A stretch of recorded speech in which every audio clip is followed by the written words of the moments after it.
Hey folks, Kevin here. Well, it's spring. It's March 25th, 2021. You may be able to hear some of the geese in the background and some of the other birds. It's actually beautiful out right today. And one of the things I need to do is the catkins are starting to show up on the pussy willows behind me here. The catkins are these little fuzzy rabbit's tail looking apparatuses on the pussy willow. The catkins are what first emerge, and one of the things that's going to happen is next that's going to erupt, and we're going to have nectar and pollen being produced by these pussy willows.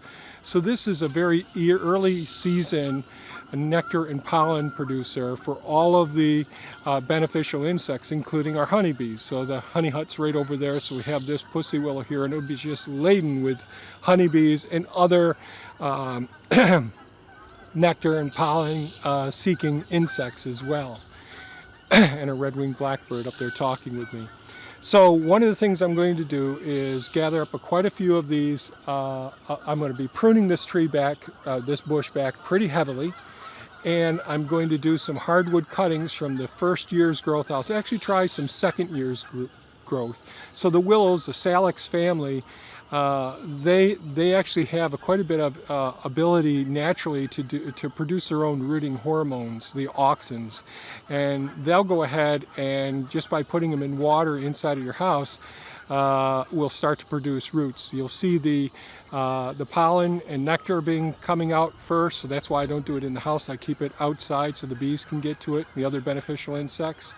And then at the base of the cutting, you'll start seeing roots coming out as well. On first and sometimes second year growth as well. So this is all first year growth right here. This is second year growth down here. So I'm going to be cutting this back because this can keep getting taller and taller here, and it obscures some of my view of the deer as they feed right in this area and some of the other wildlife. So I don't want this one to get too big. So I'll be cutting this back quite a bit. Then taking many of the sections, and we'll be rooting these. We'll put them in water inside of a bucket, and it'll take probably 3 to 5 weeks for them to develop good enough roots. Now I could just stick these right in the soil, and I may end up doing that with some of the plants. But if I can get some good roots developed and all, if the soil stays nice and moist, then these buggers will start to do well. If we start having a drought like last year, I'll cut them right back to just a couple of leaves sticking out of the surface of the ground as well. Because this is all new roadway that I put in, so it's all sand and gravel like material that's elevated, which isn't the optimal. But these are a pioneering species, so these will help to convert, and rapid growers help to put more carbon. And as I keep coppicing or chopping these back each year and dropping the fresh wood cuttings to the ground, that puts more organic material. The roots self-prune, that puts more organic material into the ground as well. And I'll be putting some other trees that are nitrogen fixers, such as the black locust and all, and I'll make a video about doing the black locust seeds along that line as well. And since this area gets lots of a fair amount of sun, I'll also be taking some of the curly willows and doing the same thing as well. So what am I going to use to do this? I'm going to use a large pair of bypass loppers and my small bypass pruning shears.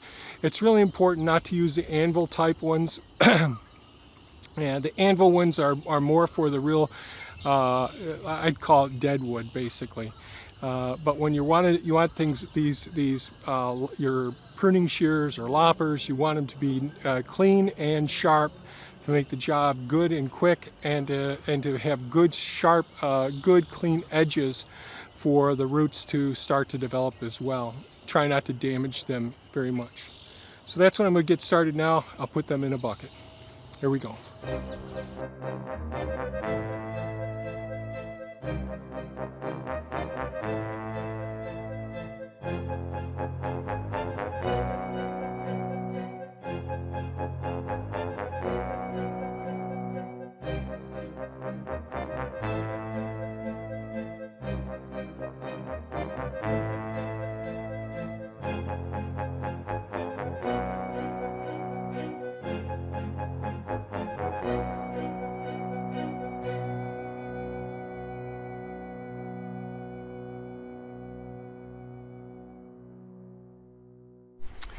Okay, this is the pussy willow bush or tree that's shaped like a bush that I just got done pruning.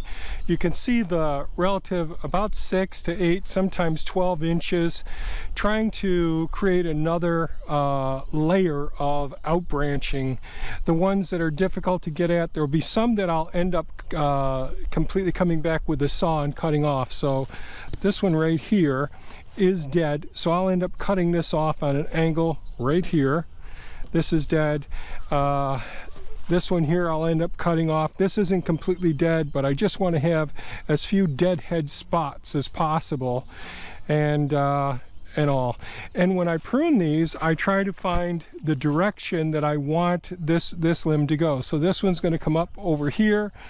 This one right here, if you can see it, is going to come out right here. So we're going to encourage apical dominance. This one's going to take right off that direction. This one's going to take off in this direction.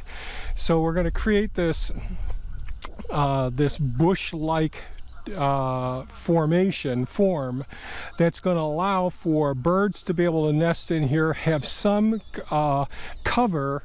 There'll still be plenty of sunlight able to get to all of the areas and plenty of airflow the way that I'm doing it, but there'll be different canopy layers where birds who want to have can have nesting spots in each one of these locations. We want to give the birds some protection because we have sharpshin and Cooper's hawks around here, and some goshawks occasionally as well. So I'll be pruning off anything that's dead, but when I am pruning these, I want to go ahead and try and get these to the point where well, I could have come down a little bit closer on this one so that this one comes off in this direction. And I'll come back and thin this again and maybe take off this one. I don't know, this one's going to go this direction, this one's going to go this direction, this way. But I'll keep thinning it each year. And as you can see, this started off as a single trunk, and I split it down there, split it again. These got a little bit too close, but I haven't decided to take the other one away yet. Willows are really hardy species, and during the drought last year, as you saw, this pond was completely dry, so there's several feet down, and still it did very well. The caliper of the first year growth on some of these limbs, so here's one of the limbs that came off. So this is 3 years worth of growth, the first year, the second year, and then the third year. And you see the caliper is relatively small on these first year growth. Now with just about all the different the ribes, the gooseberry, the currants, the hostaberries and all, and you know, many different plant species that I do hardwood cuttings on, I only want to use this most recent year's growth and start it and cut it just below a nodule, like right, let's see, here's a node right here, so I'll cut just below that node, and there's a node, and I'll peel off these lower catkins and put this into water, and it should root on its own and take off. But because this is such small caliper, and because this particular willow group, the Salix family and all, one of the things that's so nice about them is that, you know, you can take a log, and so you just cut just below a node, and you could stick this into the water, and chances are this will really root. You'll probably have greater than a 50% chance, but I can even come all the way back here. There's a node right there. Cut right there. Cut right about here. And this will probably root as well, even though this is second year growth. So if this weren't a drought last season, these would be a little bit thicker than what they actually are right now. So again, prune off all these other ones. There's a node right there that's going to turn into a leaf, and we'll just strip off the lower ones, put this in water, let the leaves come out. I prune back some of it and after the nectar and pollen are there. And when the leaves come out, you don't want too much leaf mass here as they start to erupt. You won't want to keep just a few leaves so that the level of transpiration doesn't exceed the root absorption. So the roots need time to develop so that it can support more leaves. So coming back and peeling back more catkins, that sort of thing.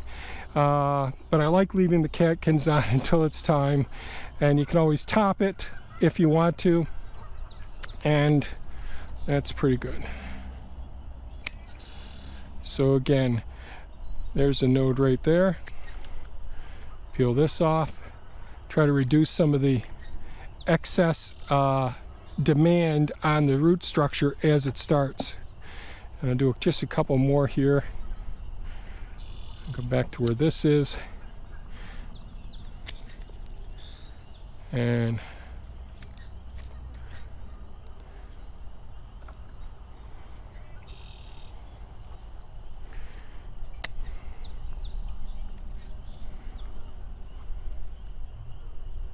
there's a node right there, cut just below the node. Really nice, sharp, and disinfected secateurs or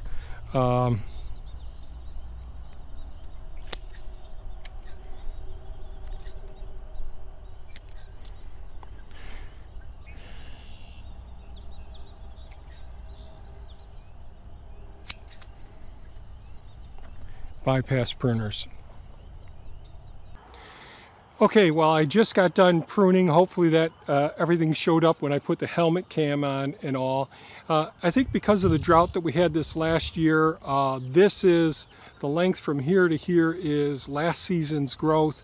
That's almost certainly going to send down roots. The thing is, with this small a caliper, you know, it's 1/8 of an inch or 1.5 millimeters or 2 millimeters in thickness at the base down here. It just isn't enough for me to think that it's going to be hardy and survive this season and put on enough growth that would survive the winters and all. Because this is part of the willow family, I think we can take second-year growth and potentially third-year growth. A friend of mine, as I mentioned in other videos, has taken the logs that were probably 4 inches to 6 inches in diameter, took his excavator, dug a hole, shoved the weeping willow logs down in there, and they turned into big, huge, beautiful trees. I've taken, previously I made a curly willow living fence, and I've taken big logs, well, 4 inches in diameter, and they're doing just great. I just stuck those in the ground. So the willow family, all the salix species, even some of the poplars, which are also related. What I do is I cut just below the node, and this is the internodal space, and I've made videos about hardwood cuttings. You can look that up online under our plant propagation playlist.